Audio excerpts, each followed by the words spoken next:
Meant for an adult audience. LoveLine may contain sexually oriented content.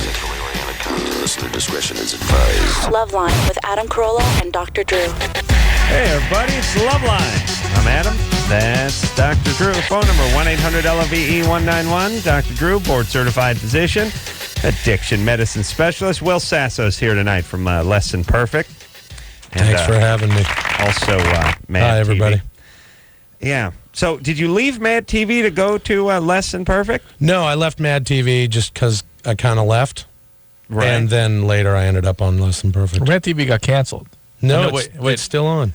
Wait a minute. That was the year before that. It got canceled.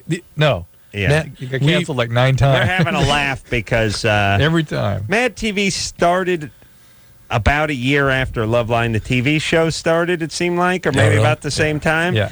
And we would constantly have the Mad TV cast on the show, and then each year we'd have them on the show. It'd either be on the TV show or it'd be on this show, and someone would always lean over, like Deborah, what's her nose, or Nicole. They would always like lean over during the commercial, and they go, "This is our last year." Yeah, it's been canceled. This is, by the way, I'm talking about 1996 now. Yes, you know, so, yes. Yeah, you won't be hearing our names.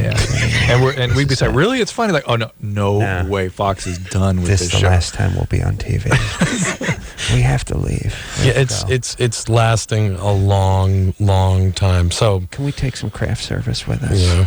Yeah. So I figured we all started trying to leave, figuring maybe that way we could move on to being unknowns, and the show might get canceled. But they've just replaced us with new unknowns. The show is good, and it's a nice alternative to Saturday Night Live. It's the and, other white meat. Saturday Night Live, yeah, and it's just kept trucking along. I've done it my own self. Yes, Drew? Yes. Yes. Have you done it? No. You're the I'm only not funny. person who has it? Oh, no ass. Yeah, that's what I'm talking about. That's not a prerequisite for No, I mean, you could. Yeah, you might not be able to be a regular cast member, but you could certainly make it into some sort of semi-regular rotation. I was actually pitching him as a regular cast member there when I saw. Oh, shoot.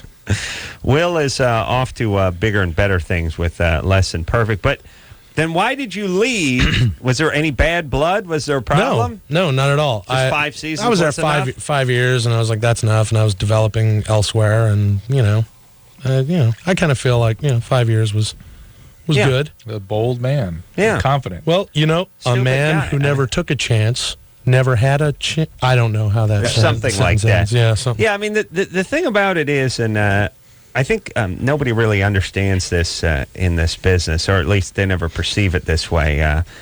When I was had an enjoyable time reading in the trades about the Carolla-ectomy that was performed at Comedy Central, when I said, "No, I don't want to do a 5th season of the Man Show. I don't want to do it."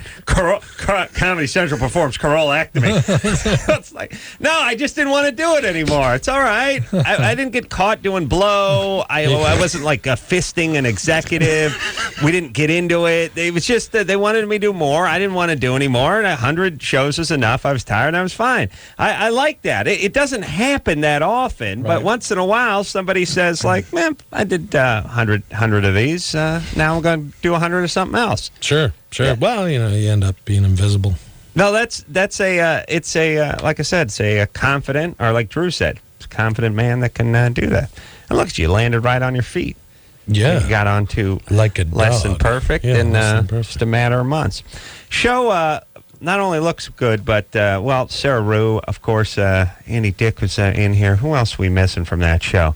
The point, it seems like a good group. Cast, yeah. I mean, Andy's nuts. Yeah. And sexually just off the charts. So you never know. I mean, you never know. He must have some drops there of I just wanted to see the wet pink stick. Yeah. His trisexual announcements. Yeah, how about like a quad or his thing was, he's bisexual. I'll try anything. Oh, yeah, that makes sense. All right. So, Will, anything else we need to plug before we get to the phones here? Nah. Less Than Perfect. I'd be lying if I didn't say it is the funniest thing on television. No, Jesus Christ! Everybody should watch it, right, Andy? Oh, Yeah. no more sound cues left. No. Let me explain Anderson. Anderson is a cat. point. He's not a dog. You know what I mean? What is it? A cat is a great pet, but a cat does not come because you slap your hands together. The cat comes when the cat is ready to get up. Still a great pet. Do not try to lead it around by the nose. You know what move that's never worked on a cat ever? The fake throw the ball trick. Fake it. You know why? Because they didn't go the first one. What is there to fake? The only reaction you get is them running under a couch. Yeah, like the fake throw the ball thing works on that. Like it's like if Christopher Reeve did a fake punch at your gut. Like, huh? Jeez. I'm not moving. Oh my! No, I just mean you want me to double over? I didn't. No, I don't. It would be confusing. That's what is the cat. You can't do any fake stuff with a cat. Like it's confusing too. Cat looks at you like, what the? You think I'm not your bitch. I'm not a bitch. That's female. Yeah. You're right, but then they'll take the little toy and they'll bat it around for hours, days and days. Cat would rather, so long as it's on their own, swat its stuff to itself than give you the satisfaction of rolling the ping pong ball. I'll smack it myself, wise ass. I don't need you. It's a constant. All cats do is we don't need you. We don't need you. I got my own stuff.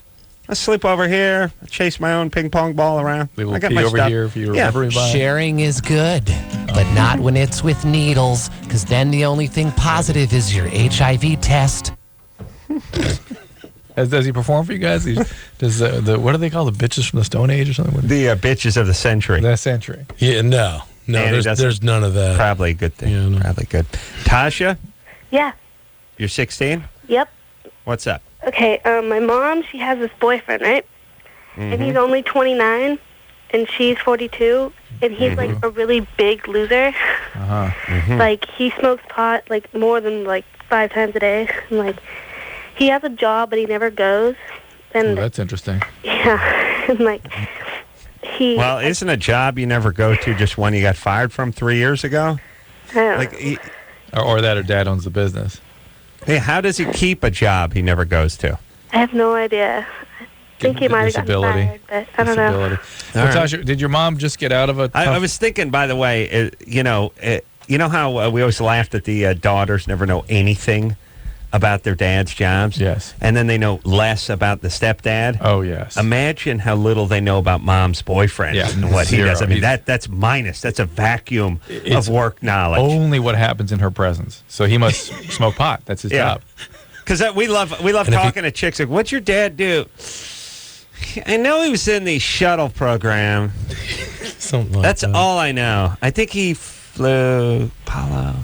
Something. If his job is smoking pot and he's smoking pot 5 times a day, Doing a good job. yeah, that's well done. He's going to be giving himself a raise soon. Maybe buying a new company Tasha, bong. the most common reason, listen, Tasha, that A parking space for a squareback. a 42-year-old woman would sort of go for somebody like this, if this hadn't been her pattern in the past. Oh, yeah, it has. It has been, okay. Yeah. Because if it hadn't been, it's someone who's just been brutalized in a relationship. They'll sort of find some guy to hang out with for a little while. Yeah, like if younger. your dad, if your biological dad was aggressive and Or maybe cheated. physical or something like that, sometimes women just get a younger guy they don't have to That's think about. not the reason, Dr. Drew. It's a reason, but No, I don't want to say the real reason in front of Tasha. well, the if it's her pattern, then doesn't your mom do drugs too? Then No, not at all. what's that? She doesn't do drugs at all. Okay. As far as Tasha knows. All right, so And what let's- does she do for a living? She, like, sells repossessed cars. I know this. Sure. She sells repossessed. You know nothing Yeah. about Oh my God, hold on. This is I was going to call it white trash, but Translucent. actually it's and then I was going to call it opaque trash or translucent trash, but this is actually a big Arab move too. The this is brown trash, not the Mexican man, not the black man, but the Arab man. They love to Middle Eastern guy love to go buy the cars from the auction or from the recycler. They get the recycler. Somehow they get the paper a day early. I don't know how, because when I used to try to sell my trucks, I get this call. The paper comes out Thursday morning. I get the Wednesday night call. Hello, who is this? Yes. You have car, yes? Yeah. This is 89 Nissan truck, yes? Yes. To $5. I'm asking $2,300. $6. Well, you haven't even seen. Whoever worked on it should have their hands cut off. Get down. $10. Final offer. I'll be there now. I'm coming. Yes, I come. I buy. I need for daughter. It's like, all right, you don't want to use car lot on Lancashire? No, that's not me. No, this horrible. These are horrible people, by the way. Because you end up driving a beat up piece of ass for 4 months, and you make $80 on it by the time you're done with registration. And yeah. All right, we got Tasha. Yeah. I don't trust your family. But I've never heard of a woman doing this. It's intriguing. It's intriguing. Is your mother Arab? No. Oh, okay. Where did she pick up this trade? I don't know. They started going out when he was 19. Yeah.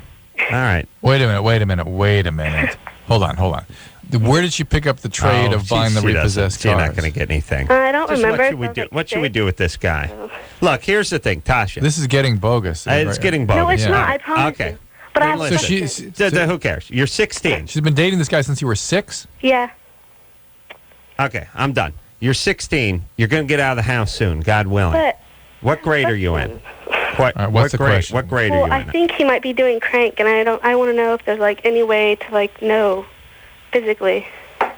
You really can't know. Crank is something people can do only a couple times a week and start to have a lot of neurological consequences. So if he starts to get really paranoid about neighbors or coworkers or people around and close to him, and gets into a sort of elaborate, detailed description of how they're coming to get him and follow him and that kind of stuff, that is crank. And if he smokes a lot of pot, most marijuana addicts will get to crank eventually. So I would bet you're right. He's doing crank. All right, look. And these kids never do it, but this is all the excuse you need to get your grades up and go far away to college somewhere. Just get out of there. You're 16, going on 17. You got another year and a half. Get your grades up. Go get some kind of white trash scholarship with mom deals repossessed car scholarship and get out. Yeah. You know what I mean? Yeah. All right. Here's my little mind nugget for you. Bono once said something really smart and cool about 16-year-olds and their effect on the world. I can't remember what it is, though. But it must have been cool. Oh, well, he's Bono. Come on. Yeah. I spent my whole day in the emergency room today with Paulina had a head injury. What happened? That's Drew's daughter. Ice skating? No. Some buddy or boy just sort of threw her down. Threw her down? Yeah. What were they doing? Wrestling? There's a lot of roughhousing in their class. She likes to get in the middle of it because she's going to keep up with the boys and stuff, and doesn't remember what happened. And she went back to class, seemed okay, then started going unconscious, then started vomiting. She got a concussion. Yeah. So she whacked her head on the ground or something. And she had all these strange particular bruises around in here. No one can figure out. Really, we're trying to put it together. Where's she now? She made it back home. I spent the whole day in the air. Does she have put ice on her head and stuff? Yeah. She a big bruise she's on her still head? vomiting and stuff. Vomited for hours. Really? Yeah. Where's it? Where? On the back of her head? Right side. Wow. Temporal. Scary. Yeah, good times. She's going to be all right. Yeah, I think so. But until we got that CAT scan, I was flipping out. I've gotten many concussions. I never vomited. I've seen many concussions. I've never seen this striking with the couldn't stay awake and then wake up and vomit and stuff. So. We're going to get some headgear on these kids. I told her that. I want special ed. I want special ed's line of headgear. I really do. I told her I said I'm gonna get you what special ed wears. I'm gonna get a concussion. Yay! Yeah, we're watching the hockey. This thing where this guy got clocked in the hockey fight, or if you want to call it a fight, a cold cocking. And I was thinking, I always say it with the hockey, which is I played football and baseball. I'm from North Hollywood. I didn't even know I didn't know you could buy ice skates. Yeah. I thought you could rent them. I guess hockey players, I was always like, wow, quite a tab that guy's running up with those skates.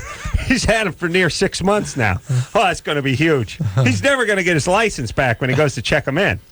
But I didn't know you could own them. But these guys wear helmets. I just watch and I see them they got the bucket chin strap, because here's what it was. Somebody said, it was a great thing, they played hockey for 90 years before somebody said, hey, perhaps seeing as ice, the hardest substance known to man, and guys on blades, and everyone's throwing a forearm into everybody, perhaps, and forget about the puck flying around, perhaps these guys should put a helmet on, much like other sports that are far less dangerous than hockey, where they all wear helmets. Oh, you pussy! How dare you? Yeah. So then it was like football when Bobby Orr when back in the day they were wearing suede caps that looked kind of like helmets. Right. And so then it was all right, we're going to put helmets on for everyone who got in the league after 1982 or something. So then there was the grandfather guys who didn't have to wear a helmet.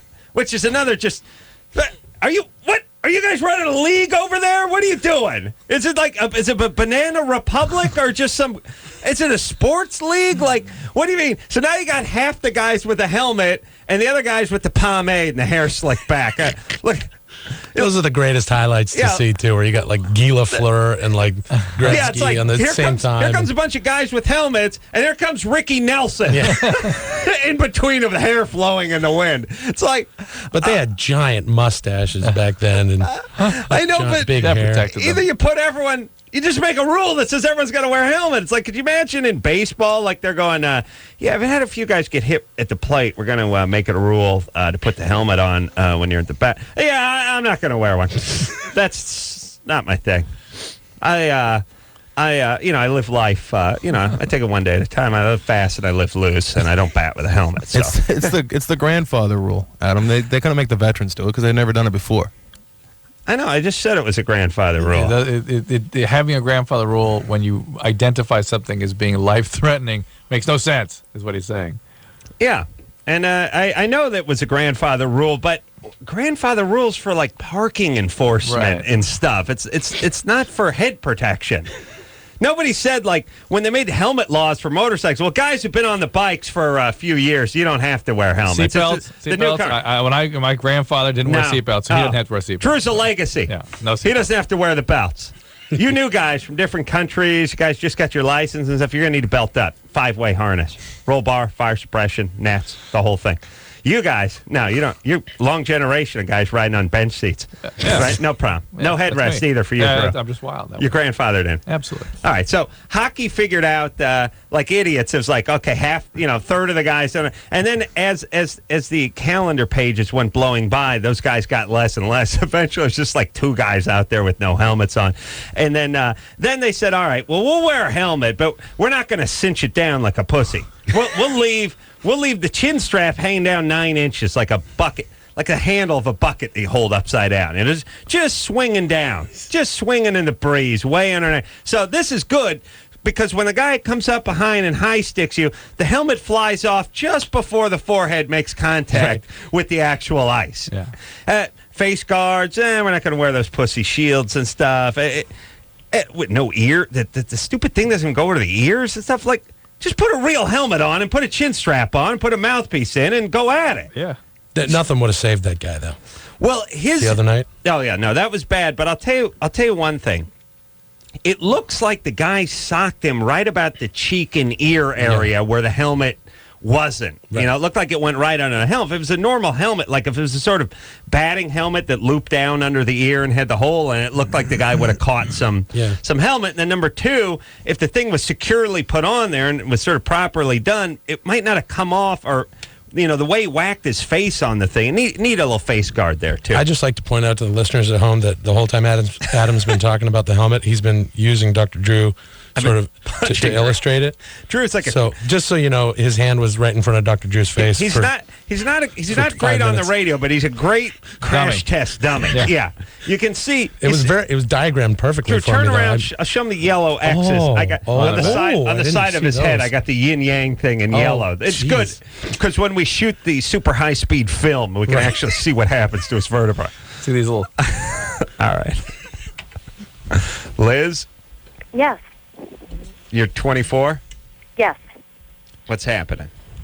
I have a boyfriend that I've had for like the last 4 months, and he says because of the things I like in bed and the way that I respond, he thinks that I was abused. Well, what do you like? You called the right show. I did. Dr. Drew, tell her. You were... Sorry. I'm sorry. Oh, no. Things that I like would be being kind of tied up, things a little rough, a little physical. Mm-hmm. A little physical. Or a lot. Okay. Well, there you go. That means somebody smacked you around. Well, how much physical, though? I mean, really good slapping? Oh, not so much that. More like being choked, being fisted, really kind of harsh things. Fisted? Why do you need that? I don't know. Well, part of the reason that leads to a suggestion of physical and or sexual abuse is that when that happens to you and you're young or a child, it causes a disconnect with your body. And the only way that you can sort of re-experience yourself then is via the fist? Is via much higher levels of stimulation than a normal person, because that part is sort of not working normally. So it does suggest something pretty substantial happening. Something like that. What? And it's been happening to me since I was really young. Like, boyfriends' parents are like, oh, I think that girl was abused, and clergy and stuff like that. All right, well, listen, where's your dad? Where's your mom? You having weird uncles? What's up? Well, I have a weird uncle. Everybody has a weird uncle. No, my parents, they were married till just a few years ago, so they had like 30 years, 29. All right, so were you abused? You weren't abused. You don't remember anything? No. All right. And no one ever hit you growing up? No. Okay. Listen, I'm going to start fisting her in a second. It's so goddamn boring. I can't take it anymore. So that's like, you're fine then. Yeah. The really proof is whether she can have stable relationships. If she's able to pick non-abusive guys and have stable relationships, then whatever. Yeah. Doesn't really matter. Yeah, good times. Just thinking back to those recycler days, selling those trucks. Oh, yeah. We have that one great story with the guy that showed up. I got a bunch. I used to, you know what's a horrible thing is when you're poor, like I always was, and I always worked sort of under the table swinging a hammer and stuff. Always had bad credit or no credit. So no problem. The thing was is if you wanted a new car, there was none of that drive it on in, trade in the old one, drive out the new one. If you wanted a new car, you had to sell your car, and then you had to figure out what you were going to do. But you needed the cash from your car in order to pay cash for the new car. You had to squeeze out every penny. Yeah, and the new car, I mean, here's how it always worked. I'm driving a beat-up piece of Nissan standard bed pickup truck. I think I can get $17,500 for it, and that's $1,700, by the way. I'm looking at some Toyota extra cab pickup that I think I can get around $3,200. I got $1,100 saved up. I got to sell this one. Then I got to borrow someone's car. I got to try to find the one I'm going to get and sell mine simultaneously or be out of transportation for as long as it... I had a guy... This guy, like I said, these Middle Eastern types, they all work the valley here. They work the used car lots. They call Wednesday night, and they come in and they try to, ironically, they try to Jew you down. Ironically, because no one hates the Jews more than these people, but that's the move they try to pull. I find it ironic. Anyway, and I say that in a loving way. You know, I love those people. All people. They're all my children. Yes. But the guy came over and he said, who put this fender on? And I said, I had put the fender on, but I didn't want to tell him. As, professional. He should have his hands cut off. He said that literally? Yeah, he literally said he should have his hands. Whoever put this fender on should have his hands cut off. Wow. And I already said I didn't do it, but now I was getting defensive. Well, hands cut off is pretty harsh. His hands cut off. She should have her hands cut off. It was excellent. Yeah, but the best part was eventually the guy was driving me nuts. So eventually he said, what is the lowest you will take for this car? And I said, what's the highest you'll pay for it? What is the lowest you will take? What's the highest you'll pay? I could not pay more than $1,300. I said, all right, that's enough. See you later. What? What is the low? I said, it's not that low. Yes, but what is it? It's not as low as your highest, and you just told me the highest, right? Yes, but what is your... It's not lower than your highest. Could you go higher than 30? No, could not. Well, then we got nothing to talk about. How much? I'm not telling you. I told the guy, look, if it's 1 penny over the highest you can possibly go, then we can't do it because my lowest does not cross your highest. But how? But tell me. I'm not. I can't. The guy went berserk. It was good times. Then some other guy said he bought it. We had to go drive to the post office to talk because he was in a union over there and to talk to his loan officer, big bull dyke lesbian at the credit office. And stand her, kick the tires for 20 minutes, drove home. He never ended up buying it. Oh, no. I had the car for another year. All right, Will Sasso here, everybody. Less Than Perfect. Tuesday nights, 9:30, ABC. Take a quick break. We'll be right back. 1-800-LOVE-191. We'll be right back. Every hour, 2 Americans under the age of 25 are infected with HIV. Protect yourself. Call toll-free 1-866-344-KNOW. everybody. It's LoveLine. I'm Adam. That's Dr. Drew. Will Sasso here tonight.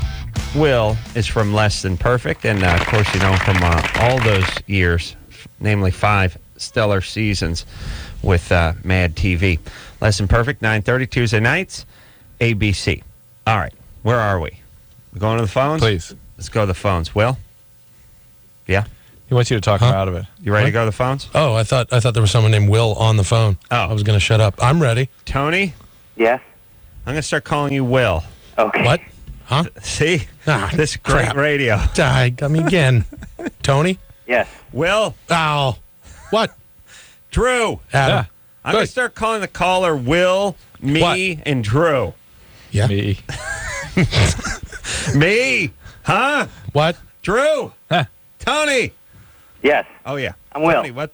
What? Okay, what's up? I kind of have 2 bloody questions. Is it safe to have unprotected sex with your girlfriend while she's on her period? Yeah, you can do it. What do you mean safe?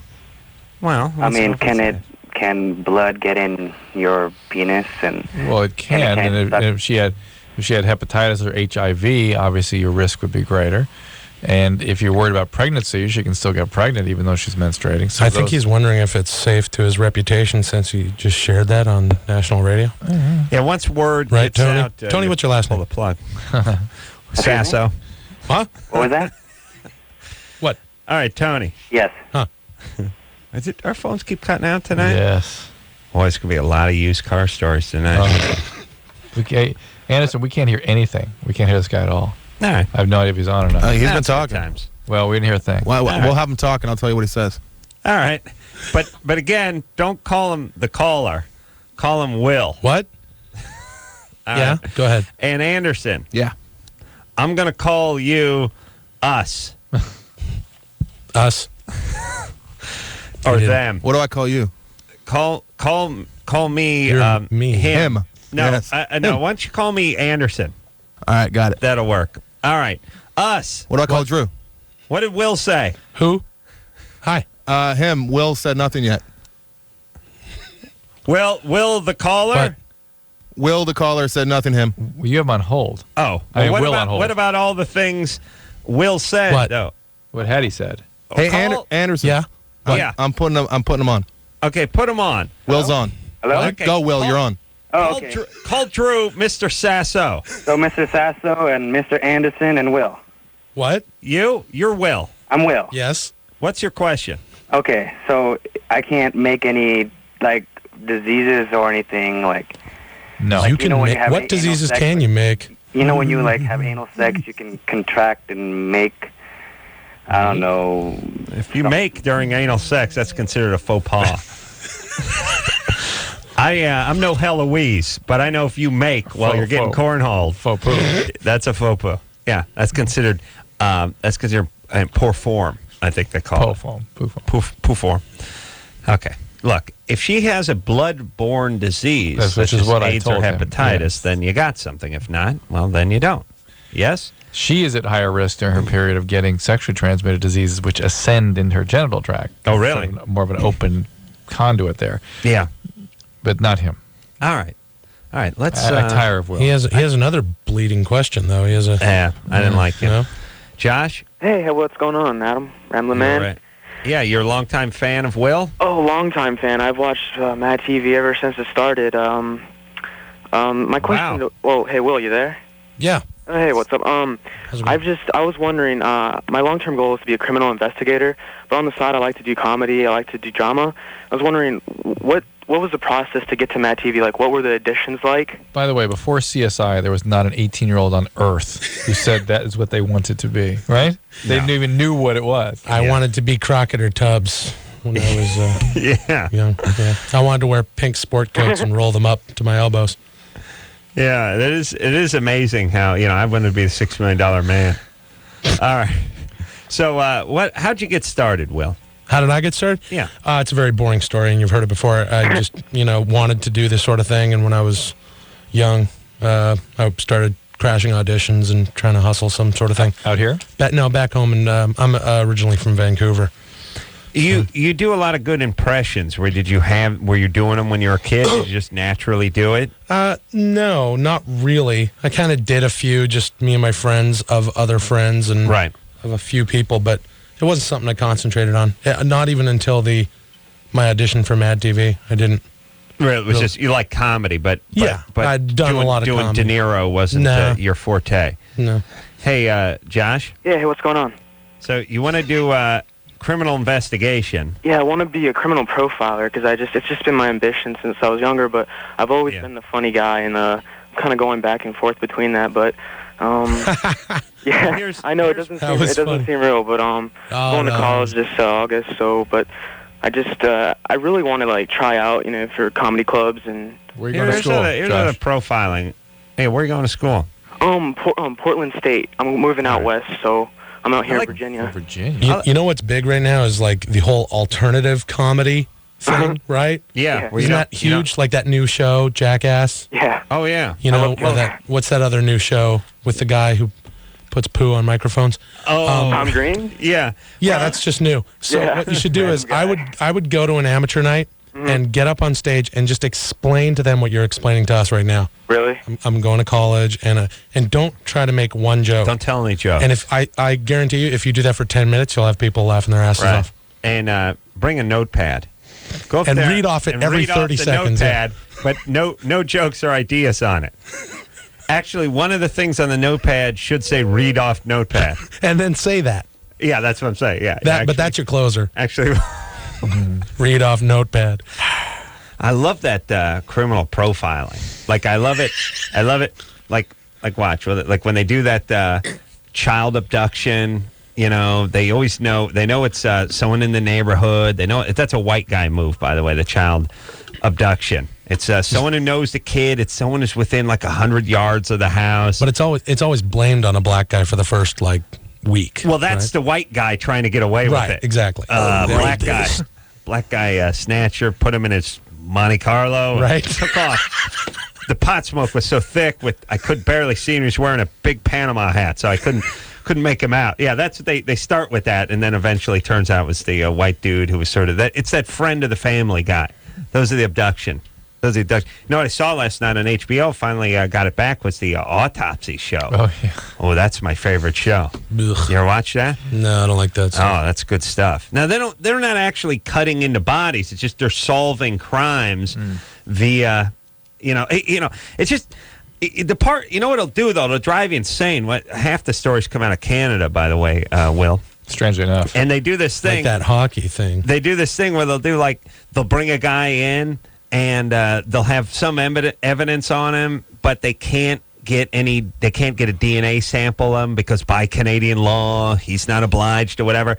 So then he goes out and kills a few other people, and they got to follow him around for another 4 years, and then eventually they bust him and bring him in. I don't know if you guys got the ACLU up there or whatever sort of pussy organization you got. We got one out here that just they're sort of anti-establishment, but what it ends up is you can't get anything done.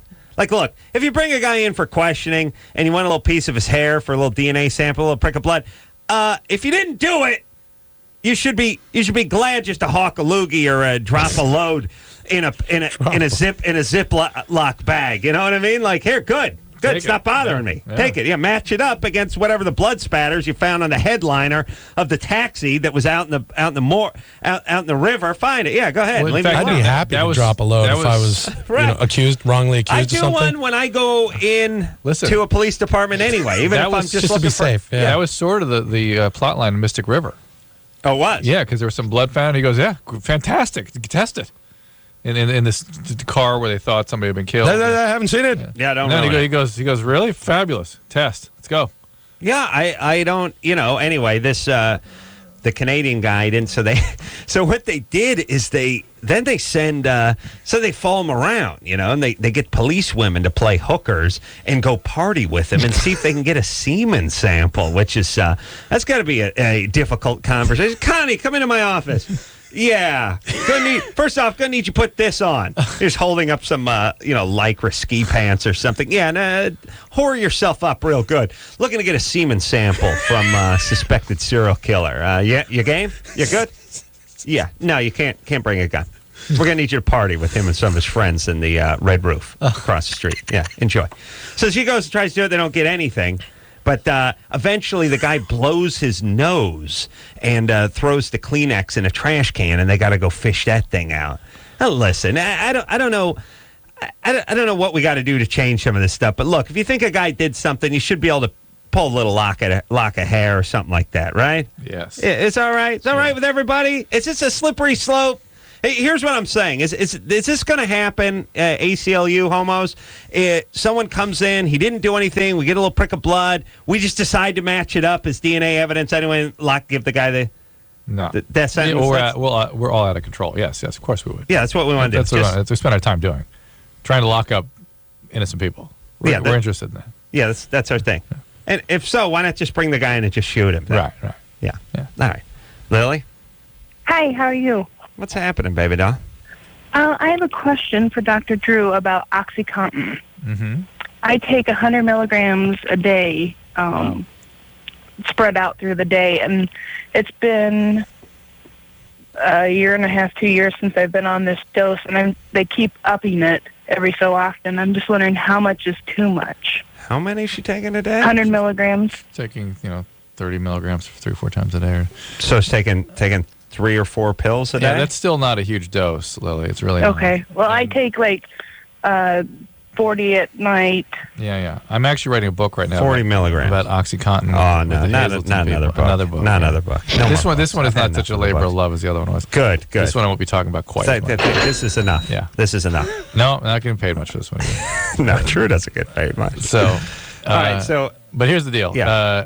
OxyContin is profoundly addictive, and its long-term effects, however, do not harm your brain at all, other than causing severe addiction. Did you say you're writing it with the Lilly people? No, with the Hazleton people. Oh, Hazleton. Isn't Lilly a drug manufacturer? Yeah. But not, right. But not this Lilly. All right, I'm going to call her Will. Okay. What? Good. Sorry, us. All right, so she's cool? I don't know if were you ever a drug addict or alcoholic, Lily? No.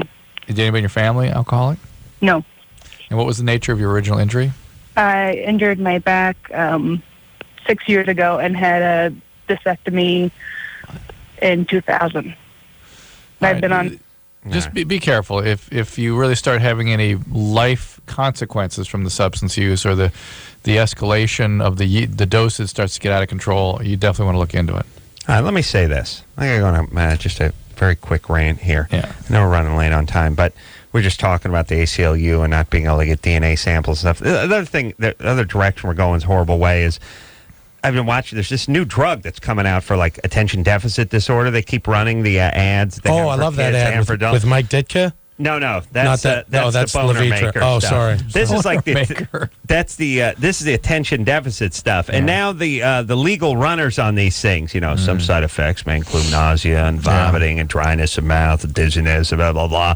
And I like this one too. They have one for the kids. If your child has a history of heart defects, you may want to discuss that with your doctor. It's do you think that may have popped up in other conversations, a long history of heart defects you have? It just keeps going and going. It's vaginal dryness and spotting and nausea and projectile vomiting. And it's really, just do the product and let them have, and why don't you just end it with, hey, man, have a good rap with your doctor. Yeah. You have to keep going and going and going with every possible negative side effect. Some are getting well into the teens, 14, 16 deep. Have you ever looked at a package insert? I'm just sitting there. I'm trying to eat, and I'm hearing about vaginal spotting. Those are legal documents. They aren't medical documents. I know. Just shut. I just want these people to shut up. I know these are the lawyers doing this. It's just stop everything up. Look, you lawyers, get together with the publicists and just kill yourself, would you please, with some dignity?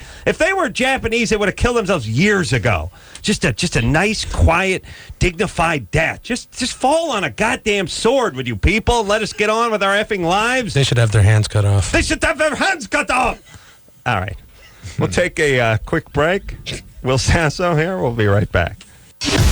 LoveLine. We'll be right back.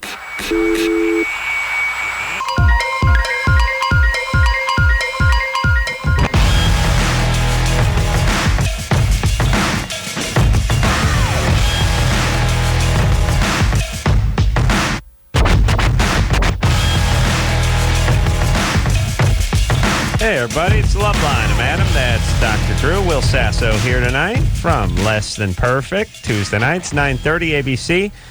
You know his stellar work from 5 seasons on Fox's Mad TV. Drew is over at the computer now. He's got the Strattera. That's that new medication. I keep seeing those commercials for on television. He's got the Strattera breakdown. They got the children's version and the adult version. But that's right. And most adults in clinical trials who experience side effects were not bothered enough to stop taking Strattera. However, the most common side effects were constipation, dry mouth, nausea, decreased appetite, problems sleeping, sexual side effects, problems urinating, and menstrual cramps. Yeah, this all while I'm eating. I'm just thinking... and each time they mention it, I feel whatever it is. Even though I don't have ovaries, I'm like, I have a little cramp, side effect, I clutch my side.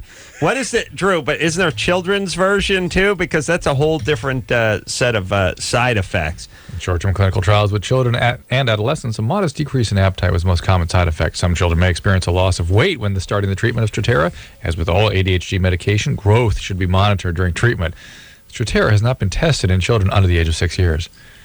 Rare allergic reactions such as swelling hives, which can be serious. Your child should stop taking Strattera. Call your doctor or healthcare professional if your child develops any of these symptoms. No breakdown. Oh, here we go. Most common side effects are upset stomach, decreased appetite, nausea, vomiting, dizziness, tiredness, and mood swings. Consult your doctor if your child has a history of heart explosions. No, it's like the one on TV tells you talk to your doctor if your kid has heart problems. Like, yeah, all right, done and done. No. All right, let's just get back to a simpler time. Here's all I'm saying. I would like to drink beer from the bottle at the ballpark, and then the guy who stands up and throws the bottle gets dragged out of the ballpark and possibly gets his ass kicked. Meanwhile, I don't like beer out of foam. You know what I'm saying? That's all. I just want to get back to that time. I just want to have drug commercials where they don't have the disclaimer. You're interested in the drug, you go talk to your doctor. You know, at Staples Center, you can put a cover on the beer that they give you, and the lid fits just the same as the pop covers. Oh, really? Yeah. I've been to many a game where I've thrown my beer onto the court. Oh, really? No, not that part, but I'm planning to. Yeah, I like I like when you can't bring the beer in certain places, so the smuggling starts in. I always like at the movie theater when you see that late night day, you seen like Song Remains the Same or something, and then some at the very top you hear the bottle fall over, and then that slow roll all the way down to the bottom. Jerry? Yeah? You're 17? Yeah. What's up? I had a question for Will. By the way, I want to say hi. I recently started listening to your guys' show, like a few weeks ago, because I was like bored one night and I started listening to it. And the show's pretty funny. I like listening to a lot of the losers that call in and stuff. Yeah, just do it! You've now joined their ranks. Yeah, and I had a question for Will Long-time loser, Sasso. first-time caller. Yeah. Yeah, I had a question for Will Sasso. I watched Mad TV since it first started. Will Sasso was on there, and I don't watch it anymore because like he's off there now. But I watched the old episodes on Mad TV. I mean, I'm in Spike TV. Right. Of the old Mad TV episodes. But I had a question for him. Is he going to be like making any appearances like in upcoming movies or like imitating any of his like characters in any movies or like that? Like my favorite character of his was Kenny Rogers. No, I don't think there's a call for that sort of thing. You and I are years ahead of everybody as far as comedy goes, man. And I think it's about time for someone doing an impression of Kenny Rogers to hit the big screen. But I just don't see it happening. But you putting that nugget in my brain, maybe I'll write something and. Well, I mean, the Gambler's never been hotter. I mean, now's the time to strike. I think all the poker stuff going on. Making fun of the Gambler, yeah. We're coming up on the 30th anniversary of Six Pack. And yeah. Oh, my God, that's right. The timing might be perfect. Jesus. I got to start getting the house ready. 30th anniversary of Six Packs. I mean, he's Brewster Baker. He's a rag. He gets together with like a ragtag bunch of scamps who going to help him through his NASCAR Winston Cup season. Really? These kids. It's like one kid. He's out stealing. It's Bad News Bears. It's Bad News Bears for a boring sport with NASCAR. a much more boring lead. Right. The thing I always liked about Six Pack is there's always the one kid who was sort of the mechanical genius, who, even though he was 7, who's like, I rejetted your Holly 450 double pumper and stole the intake manifold off the small block Chevy. It's like, hey, you're 7. This is like, what it's like? I was talking to someone this morning about I like the sitcom that has a super precocious 5-year-old black kid who's hell-bent on setting his single father up with his new hot substitute teacher. Right. It's like, Drew, you have kids at age 5. Worried about you getting laid? No. They should just have They should have like a, like a big, the big gay white writer in his 40s or 50s in all black with marionette strings on that boy. I know. While he's doing his lines, just to show you exactly where it's coming Dad, from. I want to get you some papa, papa. And actually do the Cabbage Patch, like all little black kids do. Do The Cabbage right Patch. I was like, they get the like the hot substitute teacher comes back and says, "Well, I'm here to tutor little TJ's." Well, he doesn't have any problem, and then he's laughing off in the corner. You two get together. Like, kids don't want to get their dads laid. They don't want to. You know what they want? They want like hard candy, ice cream. Yeah, and they want ice cream, and they want to play Game Box. Yeah. Or Xbox. They're not interested in anything. Their parents could die if they play one more game of Xbox. Yeah. All right. Will Sasso here. Take one more quick break, and we'll be right back. All right, guys. Bottom line, here's the deal. Looking to hook up? Sick of wasting time with the wrong person? One call's all you need to make. Call the Dateline. The Dateline. 877-889-DATE. LoveLine.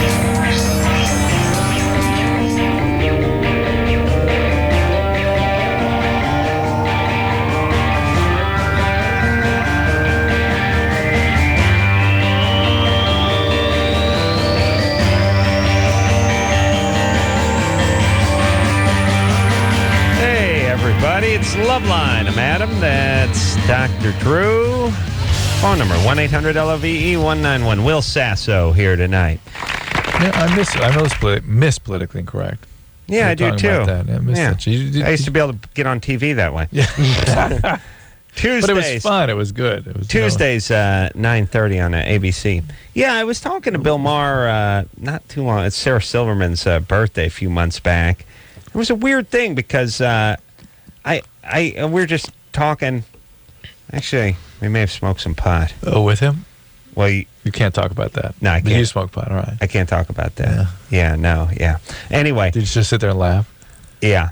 He, anyway, started talking. He's like, I did politically incorrect like 20 times in like 2 years. Yeah. And he was like, yeah, we'd love to have you on the news show, but the executives.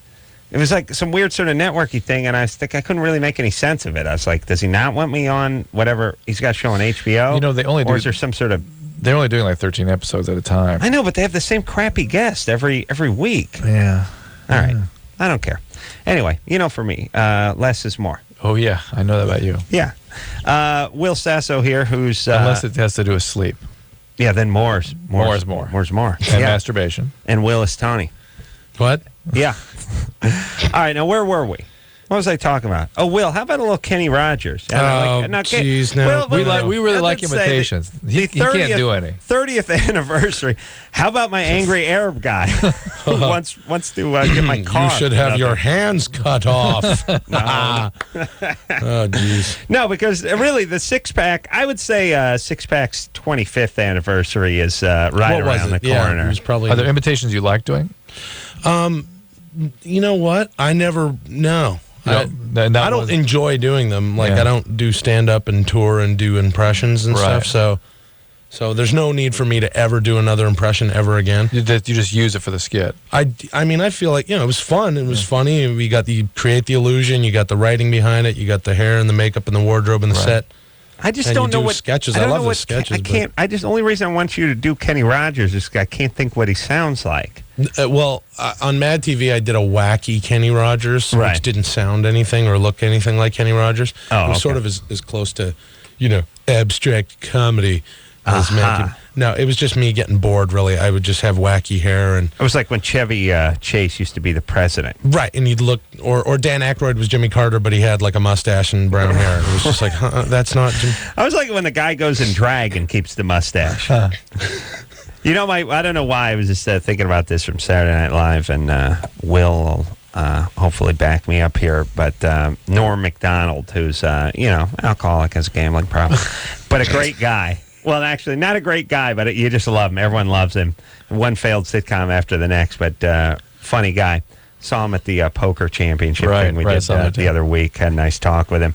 But, he used to do, a funny thing, though, is he gets me, like, people mistake him with me or me with him, but he gets me and I get Gilbert Godfrey. Right. You know what I mean? That's the pecking order. It's Norm Macdonald, Adam Carolla, Gilbert Godfrey. Right. He doesn't slide down to Gilbert. Right. Point is he used to do old Burt Reynolds. Remember the Smoking the Bandit kind of Burt Reynolds? Right. Just chewing the gum, wearing the tight, shiny jeans and the cowboy hat. It was always funny. Yeah. I didn't even know why it was funny. He didn't really sound like him or anything. He just chew gum in a real cocky way and sort of preen in his tight Wranglers. I always wanted to do impressions of characters that were just so out of the news and no reason to bring them up ever again. Like, that's why, like the Kenny Rogers thing came up because writer Blink Patch wrote a really funny sketch and we did it, and it was this dead-on sort of, this is what Kenny Rogers' restaurant is like, and and I'm trying to sound like him. And as it evolved, we had a good time making it silly. From there, I was like, I wanted to be people that were out of the news at the time, right? Like Ozzy Osbourne. Like everybody had forgotten Ozzy at the time. Yeah, I was like, I want to do Ozzy, and now he's back in. But I would do like Elvis. But just my own kind of stupid up, but they just put it on at 1:45 and, let me get away with these dumbass Drew, impressions. you don't do anybody, do you? No. I admire people who can do impressions. I do, too. Yeah. I think it's God-given ability, mainly. Yeah. All right. Let's talk to Why don't you do your Russian, Adam? Hello? Oh, yeah. Well, I do have Tim the Russian rapper. Heather. Yes, hello. Not really celebrity. No. Hello? Go ahead, Heather. Hi. What's up, baby doll? Well, I have a question. It's kind of, actually, I have a couple of quick questions. So I'm trying to prove my fiance wrong. He thinks that if you have the mumps when you're little, that it can make you sterile. It can, but it doesn't routinely. Okay, because he said he had it when he was younger, and that something about when you stand up, it can go to your testicles and make you sterile. No, please. That's what I said. I thought he was retarded. But there is some cross-inflammatory. Who's retarded? You got a fiance who's retarded. Yeah, basically. I know, but you're the idiot who's marrying the idiot. She's going to mold him. I'm going to mold him over time. Oh, boy. He's my lump of clay. That is always a bad plan, Heather. Always. What does he do for a living? I don't know. Right now, he's just working some odd jobs to save up money because he has a degree in masonry. So he needs to buy his tools. A degree in masonry? Where did he study? A certification, I'm sorry. He did go to school and get a certification. And then we're going to move. I'm in Cleveland, so we're going to move out southwest once he saves up money and gets his tools and we get married and everything out here. It's a good thing to go down where there's earthquakes with a masonry background, isn't it? Well, you can do a lot of repointing work. Okay. Listen, as a mason, all you need is like a tuck trowel and a hawk. Well, see, that's what I figured. He's telling me he needs a lot of tools. Well, I mean, if he wants to buy a wet saw and some, mixer and stuff, it's one thing. But all you need is a couple, the whole thing about masonry, it's amazing. I have opinion on masonry, Drew, but the tools are about the same as the Egyptians used, It's just pretty much, it's just trowels and, mortar and notch trowel and hawk. That's a great name for a tool. Hawk is that flat pallet thing with the handle in the middle that they put the grout on. Yeah, put the stuff on, then they just spread it on with that notch trowel. But that's all he needs is $30 worth of tools to get to work. A couple of trowels and maybe a 4-foot level, and you're at work. $80 worth of junk, you're working. I don't understand what the deal is. But listen, he better not bring his ass out to California. Let me explain. We got something called... we got Mexicans out here. We don't need your Masons. We got people that got, they got lime and silica sand in their blood, these people. $10 an hour. Pow, the stucco the entire house, build you a brick barbecue. Really? The Mexicans would crap out a brick barbecue. Really? Yeah, like a cartoon. I'm not kidding. We don't. You just had stucco down your house, right? Do not bring your masonry slinging ass out to California. You're not going to find work, or if you're going to work, you'd be working at $10-12 an hour. We got guys. It's in their blood. How'd the stucco people turn do out? it, and that's not a put down against my Mexican brothers. No, that's what like these people do. They do it better. The different groups have their different things. The Middle Eastern guys do all the stone work. They do all the slabs, all the granite, all that stuff. They, it's in their blood. They know how to cut hands off. And they cut hands off, and they can also cut marble slabs real well. That's their thing. Yeah. How'd the secco turn out? No, it's not. Just put the lath on. Haven't started slinging it yet. But thanks for asking, Drew. All right. What, What's she doing? Yeah, she's fine. Want to talk to Lena? Mm-hmm. All right. Lena? Hello there. You're 17? Yeah. What's up? My girlfriend, my best friend, kissed. Hold on. Okay, my best friend kissed my girlfriend, and my girlfriend kissed back. Oh, man. It's tough when you're 17 and everything's a tragedy because everything's about you. You know what I mean? It's like, there's a whole weird thing that happened earlier last year. My girlfriend got raped by another girl at this party. She claimed that she was drunk. My girlfriend doesn't get drunk. It's impossible. And she slipped something in her drink and raped her. A girl and another girl? Girl on girl, right. Yeah. Hold on. Will's got to beat off. All right, he's done. Oh, there he goes. That was bad. Now he's done. Well, he's... you can keep that load, too, because I didn't kill anybody. He's a busy man. Well, we'll put it on file, Will. Fine. Go right ahead. I'm happy. Well, we're going to do it. No, we'll do that. I'm going to leave some... It'll be Sasso Will, though. We go what? We go last names first. Oh, be Sasso I got confused Tony. again. What? All right, so, look, what's wrong with you, Lena? What'd your dad do? My Did he abuse dad... you? Who abused you?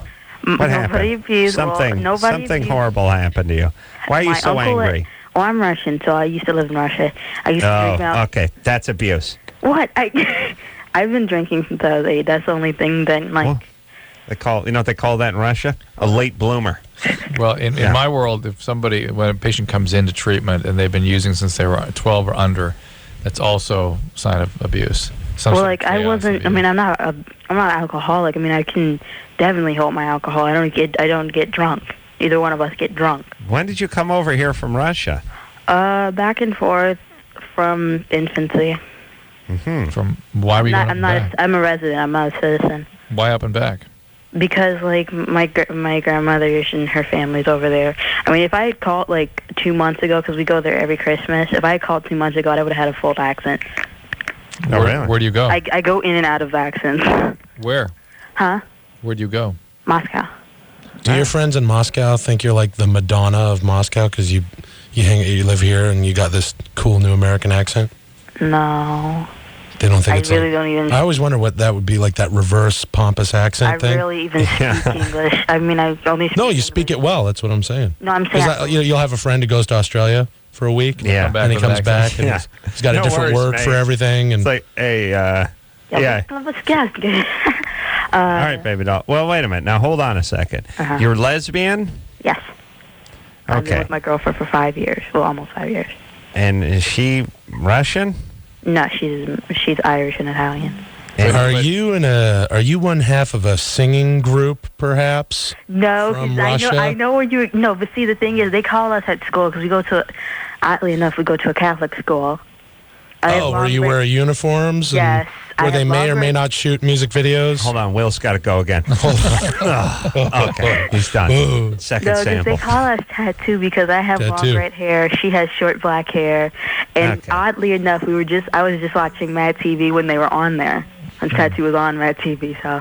Very small world. That's 3 degrees of boredom right there. Yes. All right, Lena. Lena, but you've been around a lot of chaos in your life. You got to right? get some therapy, right? All right.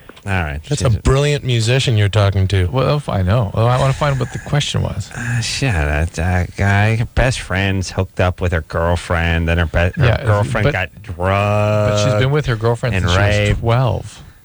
You're not supposed to decide that you're a lesbian until you're you don't declare 29 or something, right? It's in Russia. They have a term amnesty. For it. It's called cluster F. Lena, listen. Here's what we do in the United States. We get therapy for these things. I know in Russia, you guys just crawl up inside of a bottle of a Smirnoff and hope the world goes away. We work our problems out here. No, I know that. It was just last year was extremely tough because her parents. See, it wouldn't be so tough if she kissed her, but she lives with me. My girlfriend lives with me because. Why does she? This is getting weirder and weirder. Okay. They're Russian. They're like. No. Boozing at 8. She's destitute. When our parents found out about us, it wasn't in a good way. Her parents kicked her out. In the usual good way when you find out your 17-year-old daughter. daughter. Out, and my mother was nice enough to let her stay here with us.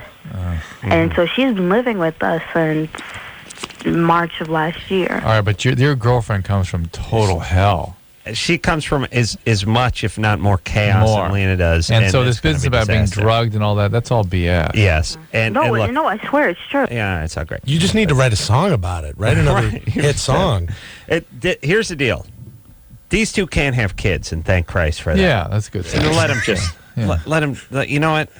Let them just go. They just form a yin yang thing, and they can eat each other, and just and then poof, and they're both be gone. Can I have another minute alone? Do you mind? Yeah.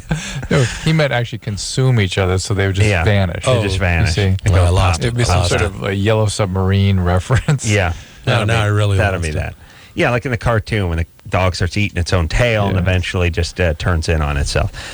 Okay, you got to get some therapy, stop boozing, and there's going to be nothing but chaos with this lesbian girlfriend. Strangely enough, Lena does not sound as crazy as the situation. Not as she could be. And the girlfriend is really the source of the craziness, I suspect. And let me just say something really quickly about Russia and all you pussies out here that were always like, oh, Reagan called them an evil empire, and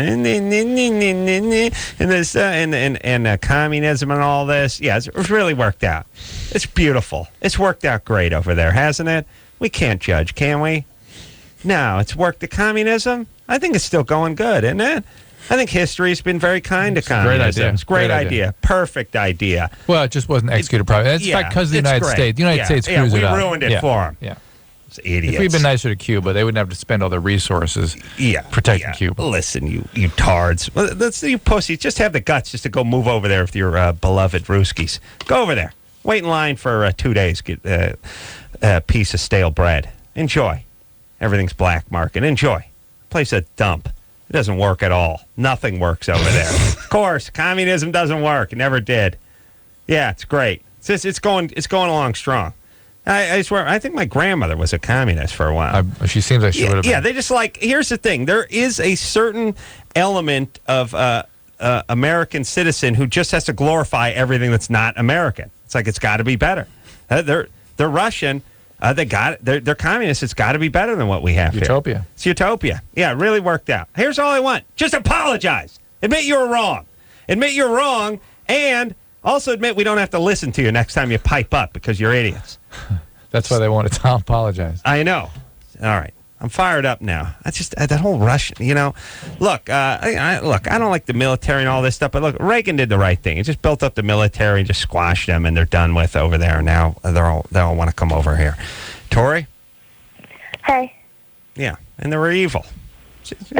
Call people certain cultures evil. It's bad culture over there.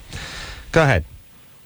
Okay. I've been on Lexapro for about a year now, and I know you're not. It's only 10 milligrams a day, but I know you're not supposed to mix antidepressants with alcohol. But what happens? I've always been told, okay, don't do it. But I don't know. What does it do? It's somewhat unpredictable. For most people, it's just excessive sedation. It can affect the way the Lexapro is metabolized. You can get more side effects from the Lexapro. But we always worry about liver when it comes to the antidepressants and drinking. But it's really? Wait, I can't hear you. Drew's he's bored with his own answer. It's not that big. It's not that exciting an answer. Here's the problem. Drew's actually one of these doctors who'll just sort of tell you what the real deal is, and it's probably not a huge deal. But on the other hand, I mean, stop me if I'm wrong, but doctors don't have any degrees. It's either, look, don't do this. It's that's the whole thing we always talk about with the cigarettes. But look, if you smoke one cigarette a week, you're a smoker. I don't care if you smoke a carton a day or one a week. You smoke. A lot of it. Smoke. Really? No difference between the one a day and the carton a day? No. You're a smoker. A lot of it is liability stuff again. Because I was at the and they're just used to it, and they think you're lying. Who does? When you say to the doctor, well, I so once in a while I take my men and I have a cocktail, but once in a while, no. You can't. You can tell doctor, I smoke a couple cigarettes a day. That they don't believe. Well, they can see right through you. They just say it, right? Well, no, justifiably. Yeah, they don't listen. You're either on or you're off with stuff. But because I spent the day in the emergency room today. As I said, my daughter had a concussion. They sent me a sheet home.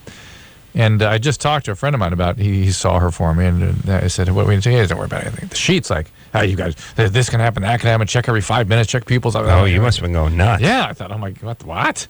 Right. But then I thought, you know what? They have to do this just in case something truly bizarre happens. They have to cover themselves. What about the part where when you get a concussion, you're not supposed to go to bed? That's to monitor the person. That's so you monitor them so that you can see things aren't waxing and waning. Right. So that sleeping doesn't cause. My wife got confused about this. She's like, we can't let her go to sleep. Something will happen. It's like, no, it's not the sleeping that makes something happen. It's that you lose the opportunity to monitor what's going on. You couldn't tell if they were going in and out of consciousness or anything like that if they were just lying there. Precisely. Hell, they could stop breathing and whatnot. Right. Sorry. I'm going home. Okay. Right now. Tori. Yeah.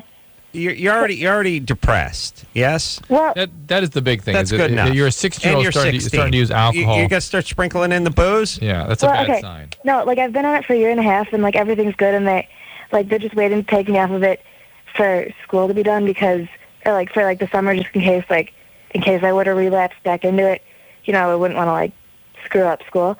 What does she have depression? Mm-hmm. Is that what she has? Yeah. Okay. Yeah, I did. I do. All right. I guess. All right. All right.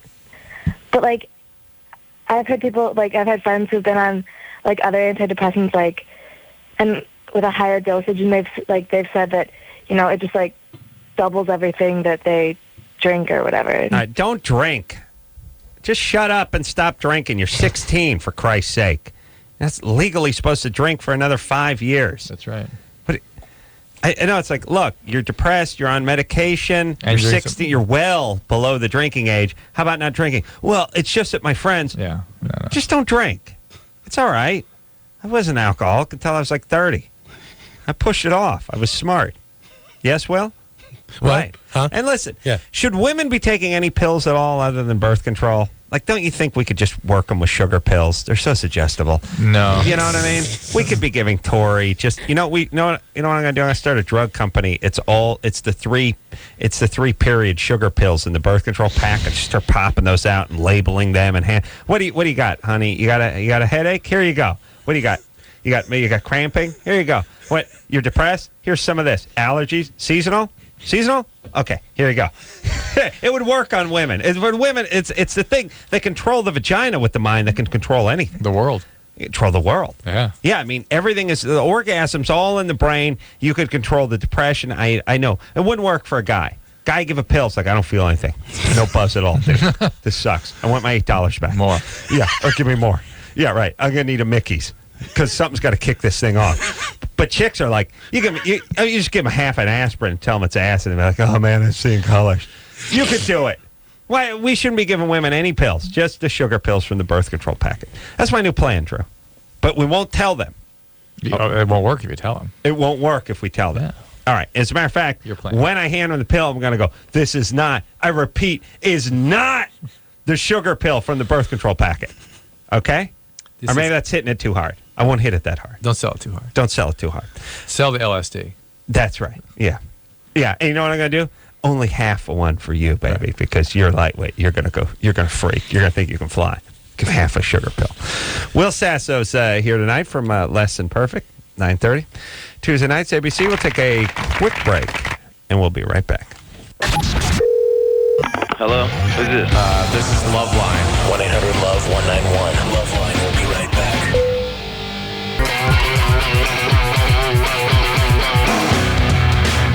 Hey, everybody, it's LoveLine. I'm Adam. That's Dr. Drew. Phone number 1-800-LOVE-191. Will Sasso's here tonight. What? Will is from Less Than Perfect, Tuesday nights, 9:30 on ABC.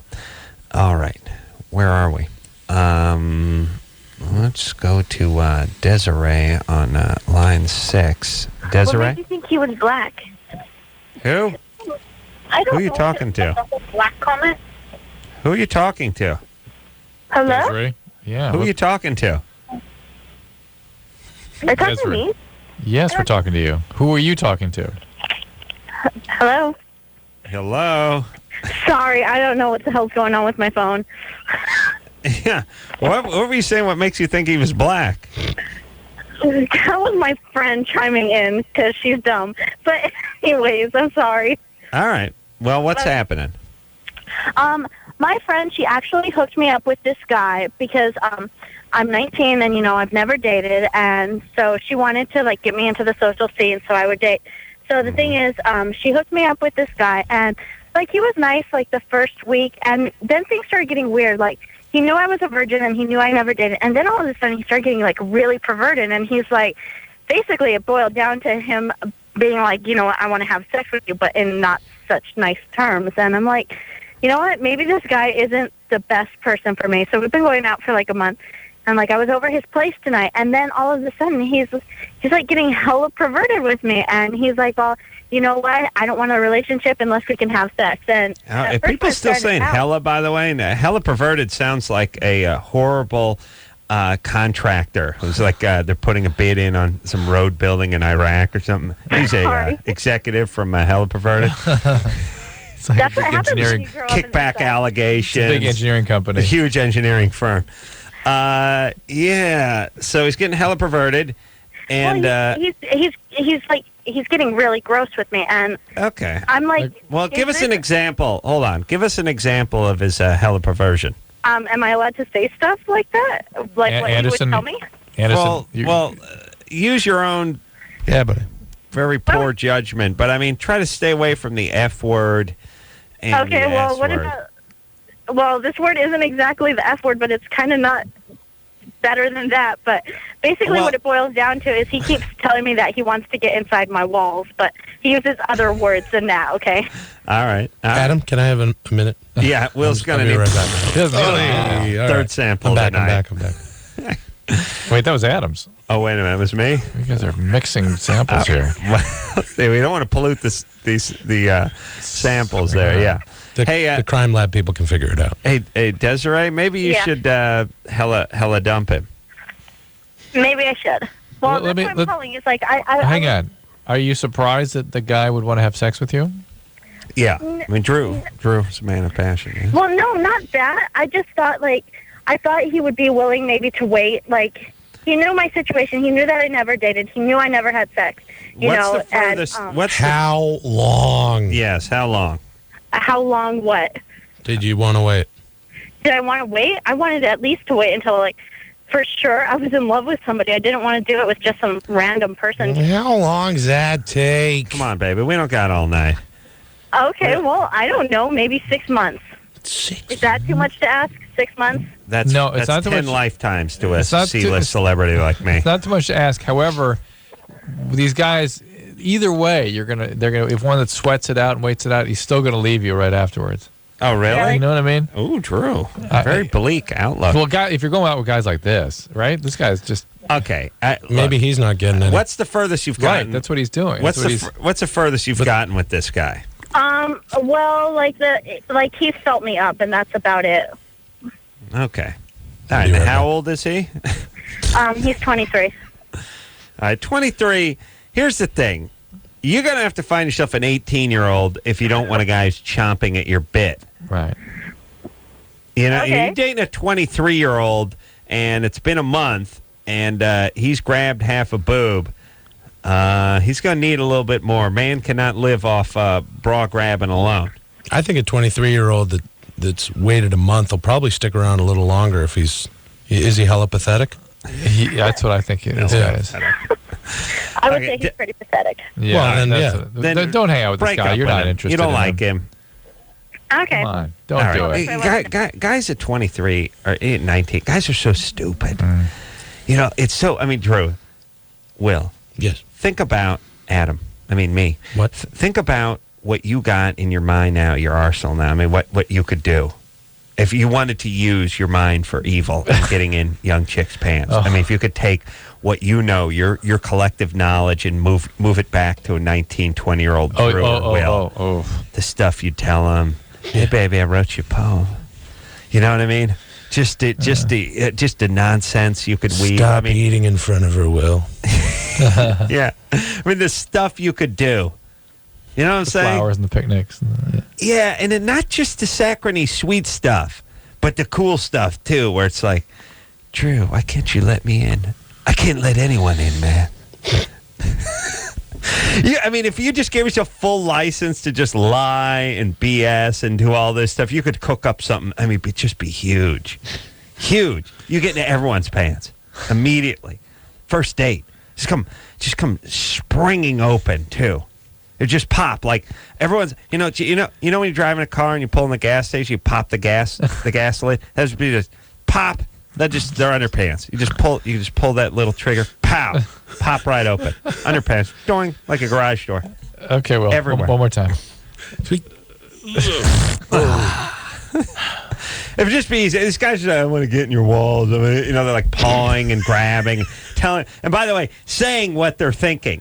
That's your first mistake as a guy. No, don't be saying it. It's like a criminal going, I'm going to steal from you. I'm going to rob you. I'm going to trick you and steal your money instead. No. You're supposed to be saying, yeah, let me just go in and borrow the phone. I got to make a phone call. Could I come in? My car broke down. Yeah, you're not going, could I come in and beat you with the fire poker? No, it's like, I got to use the phone. The guys are stupid. I got to get inside your pants. You gotta BS, guys. You're the most beautiful I've ever seen. Hey, you tell a chick like here's what you tell a chick like this. Hey, baby, I don't want to ruin it by going too fast either. As long as it takes, I'm there. Cut to. Yeah, the point is that's gonna get her legs spread. Well, you're gonna get dehydrated here. So I got get some a lot of Gatorade. water and tea and some coffee sports and drink in you. Watermelon. Get those electrolytes back are these up. free? Can I have one of these? Yeah, get that in you. You know what I'm saying? Like Drew, if you were trying to get in with the virgins, wouldn't that be it? Like, hey, baby, you're a virgin? I think that's great. I'm a virgin, too. As long as it takes, as long as you want to wait. It's not about the sex for me. It's about you. It's about the relationship. You know what I mean? That would get you in, not let me get them panties. Come on. But there's your sitcom. How about like a young, like you were describing earlier, like a young black kid who's like 7 and explains this to white 19-year-old boys? Yeah. Sir, yeah. It's like a sort of black Cyrano de Bergerac, which is like he cannot produce semen yet. Right. But he's a smooth talker. And a whiz with mechanics. He's a whiz with mechanics and the ladies, and he's silky smooth, and he's a precocious, smooth, sexual 7-year-old boy who's going to get all the goofy white 22-year-old roommates laid. But of course charges them. Charges him, and he's like the dorm manager, or whatever that would be called in college, because he's super intelligent. Right, was Kenny Rogers? Yes, a resident. Yeah, he was in Kenny Rogers. Here's the deal. I hope the young women are listening to Adam's little tirade here, because when you hear stuff like that from guys, that's what's going on in their head. Yeah. So you shouldn't be.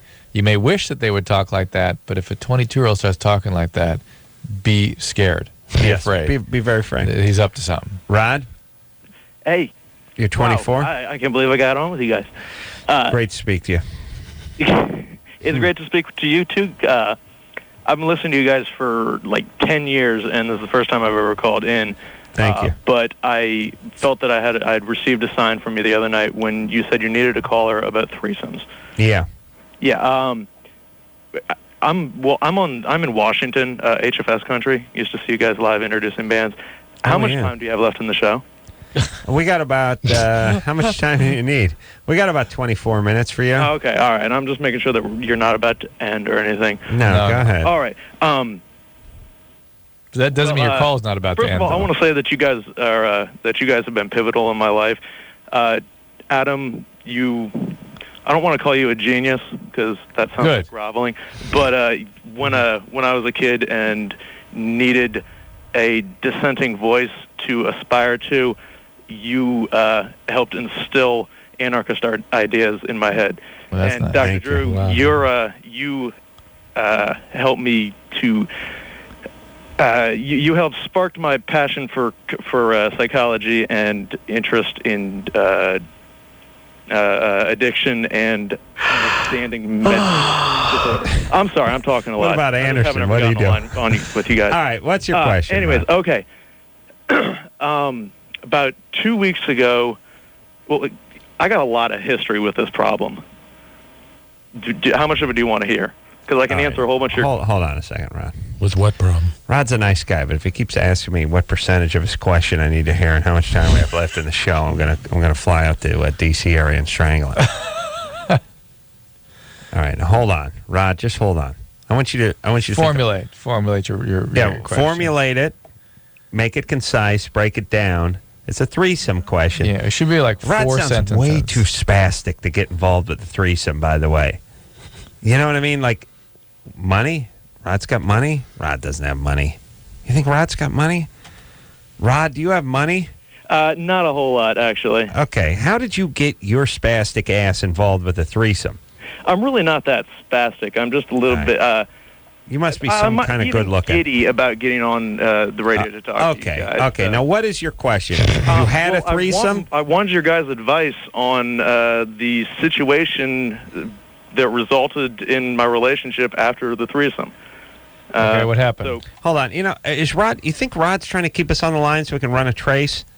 This is like one of those. It's one of those movies where like just stall him. There's some guy. He's got a set of cans on. He's looking at some plethysmograph in the side. He's doing this. Stretch it out. Stretch it out. We can trace this. He's exactly what you were talking about when you said like a robber shouldn't come in again. Now I'm going to beat you with the fire poker. He's like, I am going to ask you a question. Right. This question will last exactly. The question pertains to the relationship that pertains to the events surrounding the said evening. All right, Rod.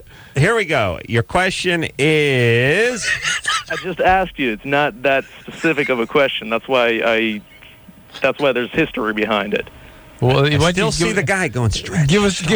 Longer. Give the question. We've got the coordinates locked down to the greater Los Angeles area. We got a strike team coming in, but we can't. If you can just stretch it out, we can actually triangulate it and pinpoint their actual location. Send the smart bomb right in. Well, send that smart bomb. Yeah. Okay, Rob. Just ask the question, and then we'll tell you what kind of history we need. Okay. Go ahead. The question is. Not yet. Not yet. How can this relationship be recovered after the threesome emotions that resulted from? Yeah. Okay. Well, hold on. Was the threesome with you and two girls, or yes, you a dude? And one of them was your girlfriend? One of them was my girlfriend. Did you have sex with the other girl? No, I didn't. No intercourse. Nope, not penetration. But did you get oral sex? Yeah, it was pretty much everything besides that. And your girlfriend, we said, was bisexual? Yes. This will never work out. Not in a million years. Oh, well, if she's bisexual. She's telling you bye-bye. Yeah. Well, bisexual is just sort of chaos. That all plays into like the scenario that built up to all this. No, we don't need the scenario. This is not going to work out. Period. Her bisexuality is a remnant of her trauma. That's why she got you into this situation with the threesome, so she could re-evoke that horrible trauma. She successfully did that, blames you for it, hates you for it.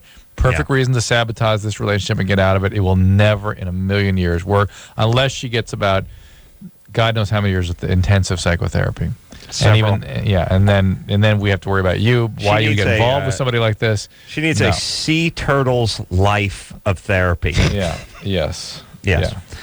And you know, it's funny. I don't like the animals that live longer than we do. Why? Jealous? No, yeah. It's always like, a mosquito lives 2.7 days. Yeah, good. And then once in a while you hear about, a dog lives about 13, 14. Then once in a while it's like, that sea turtle lived 118. Really? We should kill it. Shouldn't we kill it before? We should kill it about 78, 79. I don't like that.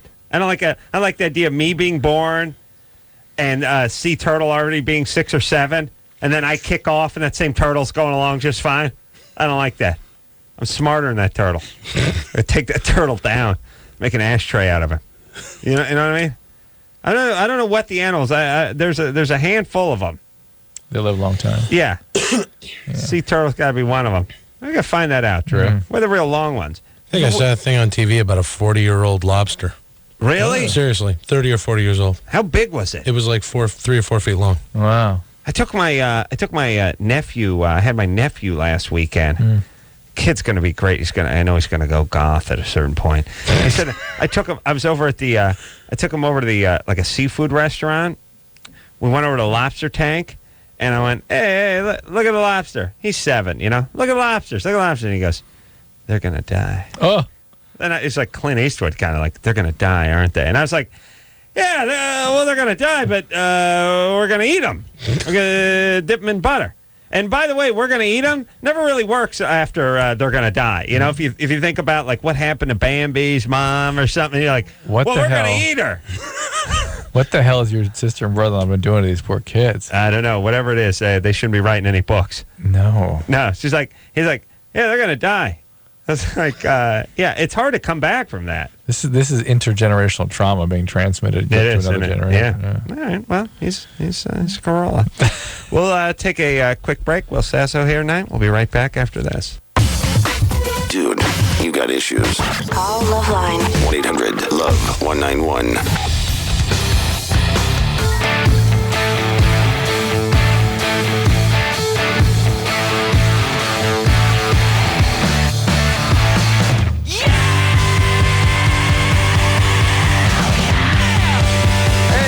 Everybody, it's LoveLine. I'm Adam. That's Dr. Drew. Will Sasso here tonight. Will is from Less Than Perfect, which is Tuesday nights, 9:30 ABC, and of course all those stellar years on Mad TV. I want to talk to the guys in the Army, and he's gay. Okay. And I don't believe him all of a sudden. I don't either, yeah. Justin? Yes. You're gay? Yeah. First of all, I'd like to say, Adam, Dr. Drew, Will, how you guys doing? Yeah, don't buy it. I guess, I'll try and make this, we don't believe you. We don't believe it. You don't believe it? Nah. Well, everybody's entitled to their opinion, but now we really don't believe it. That's what people say when they're calling That's the what they bogus say call. when they're bogus. Yeah. Okay. But anyway, go ahead. What's the question? To each their own. However, I guess what it comes down to is, I'm in the infantry, which is, quote unquote, the most manly portion of the military in the Army. Mm-hmm. I served over in Iraq, spent a pretty good deal of time over there. How was that? And, pretty sure you guys got a better view of it than I did at sometimes, the whole picture, with the real time. Liar, whore, you know it. But what was it like? Believe him now. What was it like for you, though? It was difficult. Lost a good friend of mine, and, it was tough because we were there in the initial part of it. What did you do? Push. I'm in the infantry. Yeah, but where were you? Everywhere, Nasiriyah, Najaf, Karbala, Hala, and then the southern portion of Baghdad. Are we getting a clear picture of what's going on? Beautiful country out there, yeah? Great people. Wonderful. For lack of a better term, I suppose. But are we getting a pretty clear picture about what's going on over there now, do you think? I don't know. To me, it seems like it's a little more dangerous there now than it was when we were there, just because of the rules of engagement have changed. But yeah, they got guys dressing up as Iraqi police and then blowing up stuff. We're trying to play world police now, but good times. All right, now I believe it. Well, I guess my issue is as you know, it's a difficult situation to be in because you can't speak out. Yet, you're gay because you're homosexual. Exactly. You'll be chaptered out of the military if anyone finds out. However, it's kind of stuck between a rock and a hard place because the way I look at it, if I'm man enough to go over there and fight for my country, I think that I should be man enough to choose my sexuality. Yeah, however, but I thought there was sort of this don't ask, don't tell. Yeah, there is. Well, there really is. I mean, but obviously, especially being in the infantry, I mean, you got to hide it as best as possible. And I get called, a lot of times. I'm sure you guys are familiar with the term metrosexual. Some people make jokes about that, and it's not a big deal. Cause hold on a second. You're 23. Yeah. Did you re-up? No, I have not yet. Are you going to? I'm debating on that. Well, I mean, are you done? When are you going to be done with your 4 years? I got about just a little over a year left. Okay. And why do you need to tell people? Why is that? Well, just sort of... I guess it's just what really asses me up is the fact that I can go over there and do that, and I've served for 3 years now. And I understand. It's here. Okay, let me just say this: when you get the gay guys assed up, that's when you got really. That's time to draw the drapes. It really is, or at least put some foil on the windows, as we used to do. What were you going to say though? Here's what I was going to say.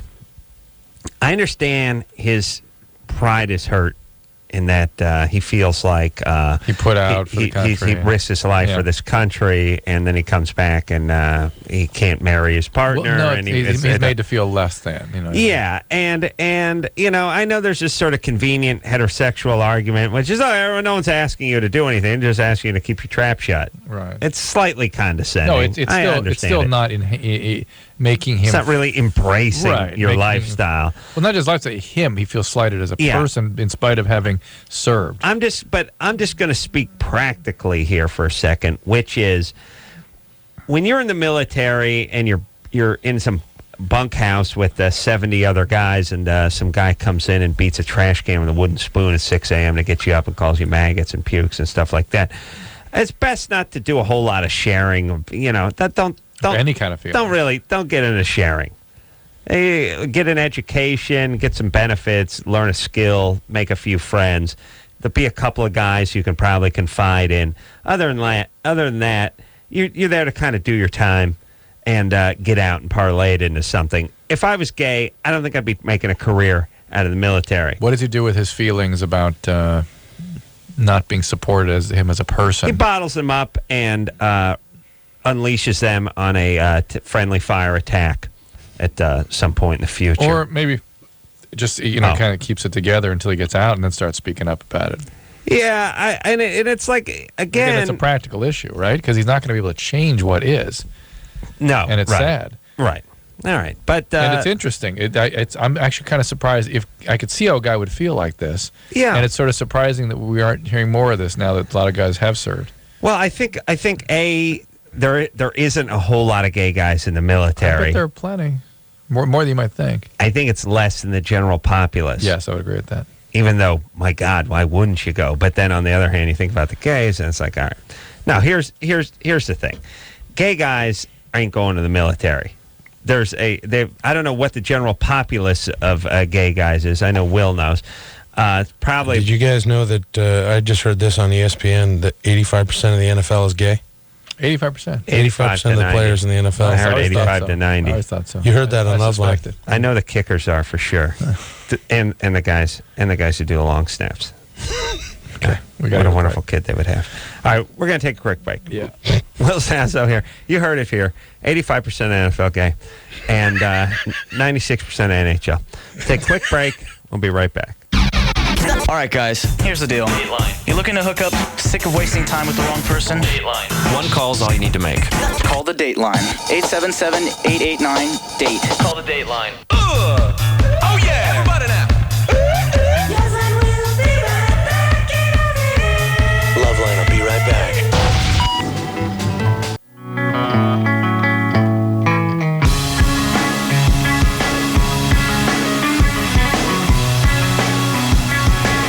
Yeah, everybody.